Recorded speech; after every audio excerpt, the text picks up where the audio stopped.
আকাশবাণী খবর পড়ছি চঞ্চল ভট্টাচার্য। প্রথমে বিশেষ বিশেষ খবর। রাষ্ট্রপতি আজ সংসদের উভয় সভার যৌথ অধিবেশনে ভাষণ দেবেন। রাজ্যসভার অধিবেশনও শুরু হচ্ছে আজ। আবগারি নীতি কেলেঙ্কারি মামলায় সিবিআই এর হাতে গ্রেপ্তার হওয়া দিল্লির মুখ্যমন্ত্রীকে 3 দিনের হেফাজতে পাঠানো হয়েছে।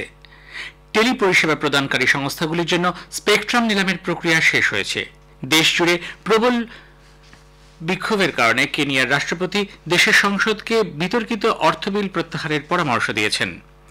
শ্রীলঙ্কার অর্থনীতি পুনরুদ্ধারের জন্য বিদেশি ঋণদাতাদের সঙ্গে সেদেশের সরকার একটি চূড়ান্ত চুক্তি করতে চলেছে। টি-20 বিশ্বকাপের প্রথম সেমিফাইনালে দক্ষিণ আফ্রিকাকে জিততে হলে 57 রান করতে হবে। আসছে বিস্তারিত খবরে। রাষ্ট্রপতি দ্রৌপদী মুর্মু আজ সংসদের উভয় সভার যৌথ অধিবেশনে ভাষণ দেবেন। ৮ লোকসভা গঠিত হওয়ার পর এটিই হবে সংসদে রাষ্ট্রপতির প্রথম অভিভাষণ। রাজ্যসভার অধিবেশন শুরু হচ্ছে আজ। প্রবীণ বিজেপি সাংসদ ওম বিড়লা গতকাল ধ্বনি ভোটে ৮ লোকসভার অধ্যক্ষ নির্বাচিত হন। ৭ লোকসভাতেও অধ্যক্ষ ছিলেন তিনি। প্রায় 50 বছর পর এই পদে নির্বাচন হয়। শ্রী বিড়লার বিরুদ্ধে বিরোধী জোট INDI এর প্রার্থী হয়েছিলেন কংগ্রেসের 8 বারের সাংসদ কে সুরেশ। নির্বাচিত হওয়ার পর ওম বিড়লাকে অধ্যক্ষের আসন পর্যন্ত এগিয়ে দেন প্রধানমন্ত্রী নরেন্দ্র মোদী, বিরোধী দলনেতা রাহুল গান্ধী এবং সংসদ বিষয়ক মন্ত্রী কিরেন রিজিজু। অধ্যক্ষ পদের দায়িত্ব পালনের সুযোগ দেওয়ার জন্য শ্রী বিড়লা সভার সদস্যদের ধন্যবাদ জানান। 18वीं लोकसभा हमारे एक नए विजन और नए संकल्प की सभा होनी चाहिए। देश के समक्ष ज्वलंत मुद्दों पर सार्थक चर्चा संवाद हो और विकसित भारत के संकल्प को पूरा करने के लिए इच्छा शक्ति के साथ काम करें। मुझे प्रसन्नता है कि इस लोकसभा में 281 माननीय सदस्य पहली बार चुन के आए हैं। मैं सदन की ओर से उनका अभिनंदन करता हूँ। ওম বিড়লাকে অভিনন্দন জানিয়ে প্রধানমন্ত্রী বলেন, অধ্যক্ষ পদে দ্বিতীয়বার তাঁর নির্বাচিত হওয়া ইতিহাস সৃষ্টি করেছে। ৭ লোকসভার অধ্যক্ষ হিসেবে ওম বিড়লার কৃতিত্ব ও সাফল্যের খতিয়ান তুলে ধরেন তিনি। বিরোধী দলনেতা রাহুল গান্ধীও অধ্যক্ষকে অভিনন্দন জানিয়ে বলেন, বিরোধীরা যাতে জনগণের কণ্ঠস্বর হয়ে উঠতে পারেন, অধ্যক্ষকে সেই সুযোগ দিতে হবে। তৃণমূল কংগ্রেস নেতা সুদীপ বন্দ্যোপাধ্যায়, সমাজবাদী পার্টির অখিলেশ যাদব, এনসিপির শরদ পাওয়ার গোষ্ঠীর সুপ্রিয়া সুলে সহ বিরোধী পক্ষের অন্যান্য সাংসদও একই আবেদন জানান অধ্যক্ষকে। প্রবীণ বিজেপি নেতা লালকৃষ্ণ আদবানিকে গভীর রাতে দিল্লির এইমসে ভর্তি করা হয়েছে। বার্ধক্যজনিত সমস্যার কারণে তার চিকিৎসার প্রয়োজন দেখা দেয়। হাসপাতাল কর্তৃপক্ষ জানিয়েছেন, 96 বছর বয়সী প্রাক্তন উপপ্রধানমন্ত্রীর শারীরিক অবস্থা স্থিতিশীল। তিনি চিকিৎসকদের পর্যবেক্ষণে রয়েছেন। আবগারি নীতি কেলেঙ্কারি মামলায় সিবিআই এর হাতে গ্রেপ্তার হওয়া দিল্লির মুখ্যমন্ত্রী অরবিন্দ কেজরিওয়ালকে 3 দিনের হেফাজতে পাঠানো হয়েছে। রাউস এভিনিউ আদালত তদন্তকারী সংস্থাকে এই অনুমতি দিয়ে বিশেষ আদালতে পেশ করতে বলে। এর আগে 21 মার্চ ইডি এই আপ নেতাকে গ্রেপ্তার করে। তারপর থেকে জেলবন্দী রয়েছেন তিনি। মাঝে ভোটের প্রচারে অংশ নেবার জন্য কিছুদিন জামিনে মুক্ত ছিলেন। সিবিআই গ্রেপ্তার করার পর সুপ্রিম কোর্টে জামিনের আবেদন প্রত্যাহার করে নেন কেজরিওয়াল। নতুন করে আবেদন করার অনুমতি দিয়েছেন বিচারপতি মনোজ মিশ্রের অবকাশকালীন বেঞ্চ। নিট পরীক্ষার প্রশ্নপত্রের ফাঁসের তদন্তের সিবিআই এর একটি দল গতকাল ঝাড়খণ্ডের হাজারিবাগের ওয়েস স্কুলে যায়। সেখানে স্কুলের প্রিন্সিপাল এহসানুল হককে জিজ্ঞাসাবাদ করে তারা। প্রিন্সিপাল জানিয়েছেন, ফাঁস হয়ে যাওয়া প্রশ্নপত্র নিয়ে যাওয়ার সময় মান্য কার্যবিধি মানা হয়নি। আরও জেরা করার জন্য সিবিআই প্রিন্সিপালকে নিজেদের হেফাজতে নিয়েছে। অর্থ তছরূপের অভিযোগ থেকে বাইজুস ক্লিন চিট পেয়েছে বলে সম্প্রতি যে প্রতিবেদন সামনে এসেছে, কর্পোরেট বিষয়ক মন্ত্রক তা খারিজ করে দিয়েছে। এ ধরনের রিপোর্ট সম্পূর্ণ ভুল এবং বিভ্রান্তিকর বলে মন্ত্রক জানায়।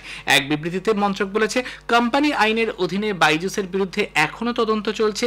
এ বিষয়ে কোনো মীমাংসা হয়নি। টেলি পরিষেবা প্রদানকারী সংস্থাগুলির জন্য স্পেকট্রাম নিলামের প্রক্রিয়া গতকাল শেষ হয়েছে। 800, 900, 1800, 2100, 2300, 2500 ও 3300 মেগাহার্টজ এবং 26 গিগাহার্টজ ব্যান্ডের জন্য এই নিলাম প্রক্রিয়া মঙ্গলবার সকাল 10টায় শুরু হয়। 7 রাউন্ডের পর তা শেষ হয় গতকাল বেলা 11:45-এ। একই সঙ্গে মোবাইল পরিষেবার মেয়াদ উত্তীর্ণ লাইসেন্সের পুনর্নবীকরণ পর্বও শেষ হয়েছে। যোগাযোগ মন্ত্রী জ্যোতিরাদিত্য সিন্ধিয়া বলেছেন, 2024-এ স্পেকট্রাম বন্টনের স্বচ্ছ, জোরদার ও প্রগতিশীল প্রক্রিয়ার একটি অঙ্গ। লোকসভা ভোটের জন্য 3 মাস বন্ধ থাকার পর আগামী 30শে জুন আবার শোনা যাবে প্রধানমন্ত্রী নরেন্দ্র মোদীর মাসিক বেতার অনুষ্ঠান মন কি বাত। প্রধানমন্ত্রী হিসেবে টানা 3বার তৃতীয়বার দায়িত্ব নেওয়ার পর এটিই হবে তাঁর প্রথম মন কি বাত। মন কি বাতের এটি 111তম পর্ব। জনসাধারণ তাঁদের বক্তব্য এবং পরামর্শ 28 জুনের মধ্যে টোল ফ্রি নম্বর 1800-117800 জানাতে পারেন। নরেন্দ্র মোদী অ্যাপ অথবা মাইগভ ওপেন ফোরামেও তা জানানো যেতে পারে। বেলা 11টা থেকে আকাশবাণী এবং দূরদর্শনের সবকটি চ্যানেলে এবং আকাশবাণী নিউজ অন এআইআর ওয়েবসাইটে, মোবাইল অ্যাপ, প্রধানমন্ত্রীর দপ্তর ও তথ্য ও সম্প্রচার মন্ত্রকের ওয়েবসাইটে এবং ইউটিউব চ্যানেলেও মন কি বাত সম্প্রচারিত হবে। হিন্দিতে এই অনুষ্ঠান সম্প্রচারিত হবার পরেই আঞ্চলিক ভাষায় এর তর্জমা শোনা যাবে। এ খবর প্রচারিত হচ্ছে আকাশবাণী থেকে। দেশ জুড়ে প্রবল বিক্ষোভের কারণে কেনিয়ার রাষ্ট্রপতি উইলিয়াম রুটো সেদেশের সংসদকে বিতর্কিত অর্থ বিলটি প্রত্যাহারের পরামর্শ দিয়েছেন। এক বার্তায় রাষ্ট্রপতি জানান, জনগণের দাবিকে বিবেচনা করে তিনি এই বিলে স্বাক্ষর করতে অসম্মত হচ্ছেন এবং সংসদকে বিলের বিতর্কিত অংশ প্রত্যাহারের পরামর্শ দিচ্ছেন। আগেই জানানো হয়েছে, নতুন কর প্রস্তাবের বিরুদ্ধে আন্দোলনরত বিক্ষোভকারীদের সঙ্গে পুলিশের সংঘর্ষে কমপক্ষে 22 জনের মৃত্যু হয়েছে। সেদেশের জাতীয় মানবাধিকার কমিশন জানিয়েছে, ওই হিংসার ঘটনায় জখম হয়েছেন 300 জন। বিতর্কিত অর্থ বিলে বিভিন্ন পণ্যের ওপর বহুগুণ কর বৃদ্ধির প্রস্তাব রাখা হয়। এর বিরোধিতা করে পথে নামেন অসংখ্য কেনিয়াবাসী। পুলিশের ব্যারিকেড ভেঙে আন্দোলনকারীরা সংসদের ভেতরে ঢুকে গেলে উত্তেজনা ছড়ায়। শ্রীলঙ্কার অর্থনীতি পুনরুদ্ধারের জন্য বিদেশি ঋণদাতাদের সঙ্গে সেদেশের সরকার একটি চূড়ান্ত চুক্তি করতে চলেছে। রাষ্ট্রপতি রনিল বিক্রমাসিঙ্গে জাতির উদ্দেশ্যে দেওয়া ভাষণে জানান, official creditor committee ACC, export import bank of China সহ বিদেশি ঋণদাতাদের সঙ্গে চুক্তি অনুযায়ী ঋণ ব্যবস্থাপনায় বেশ কিছু পরিবর্তন আনা হয়েছে। আন্তর্জাতিক অর্থ ভাণ্ডার ইএফএফ কর্মসূচি অনুযায়ী ঋণ পরিশোধের ক্ষেত্রে দেশটিকে বেশ কিছু ছাড় দেওয়া হয়েছে, যার মোট আর্থিক মূল্য $1000 কোটি। নতুন প্রস্তাবে শ্রীলঙ্কা 2028 সাল পর্যন্ত ঋণ বাবদ কোনো অর্থ পরিশোধ করবে না। 2043 সালের মধ্যে এটি পরিশোধ করতে হবে। 2021 সালের হিসেবে শ্রীলঙ্কার বৈদেশিক ঋণের পরিমাণ $3600 কোটি। জম্মু কাশ্মীরের উপরাজ্যপাল মনোজ সিনহা শ্রী অমরনাথ যাত্রার প্রস্তুতি খতিয়ে দেখতে গতকাল চন্দনওয়াড়ি বেস ক্যাম্প ঘুরে দেখেন এবং আধিকারিকদের সঙ্গে চিকিৎসা পরিষেবা, যোগাযোগ ব্যবস্থা, পয় নিষ্কাশন, বিদ্যুৎ, জল সরবরাহ, থাকার জায়গা, খাওয়ার ব্যবস্থা সহ বিভিন্ন বিষয় নিয়ে পর্যালোচনা করেন। আগামী 29 তারিখ থেকে অমরনাথ যাত্রা শুরু হবে। বার্ষিক এই যাত্রায় নিরাপত্তা পরিস্থিতি নিয়েও উপরাজ্যপাল পুলিশ ও অন্যান্য নিরাপত্তা আধিকারিকদের সঙ্গে মত বিনিময় করেন। নতুন 3টি ফৌজদারি আইন, ভারতীয় ন্যায় সংহিতা 2023, ভারতীয় নাগরিক সুরক্ষা সংহিতা 2023 এবং ভারতীয় সাক্ষ্য অধিনিয়ম 2023 আগামী মাসের 1 তারিখ থেকে কার্যকর হচ্ছে। বিচার ব্যবস্থা আরও সুগম ও কার্যকারী হিসেবে উঠে আসবে এই নতুন আইনের ফলে। কোনো ঘটনা অনলাইনে রিপোর্ট করা যাবে এবং যে কোনো থানায় এফআইআর ও তার প্রতিলিপি বিনামূল্যে পাবেন অভিযোগকারীরা। কাগজের ব্যবহার যথাসম্ভব কমানোর উপর জোর দিয়ে বলা হয়েছে, বৈদ্যুতিন মাধ্যমে সমন পাঠানো যাবে। সব পক্ষের মধ্যে যোগাযোগকে প্রাধান্য দেওয়া হয়েছে নতুন ফৌজদারি আইনে। 1 জুলাইয়ে এই নতুন 3টি ফৌজদারি আইন কার্যকর করা নিয়ে কেন্দ্রীয় ও রাজ্য সরকারগুলি একযোগে কাজ করে চলেছে এবং সচেতনতা কর্মসূচি গ্রহণ করা হয়েছে। কাশী বিশ্বনাথ মন্দিরের প্রাক্তন মহান্ত ডক্টর কুলপতি তিওয়ারির প্রয়াণে প্রধানমন্ত্রী নরেন্দ্র মোদী শোক প্রকাশ করেছেন। এক বার্তায় প্রধানমন্ত্রী বলেন, ডক্টর তিওয়ারি দীর্ঘদিন নিষ্ঠার সঙ্গে বিশ্বনাথের সেবা করেছেন।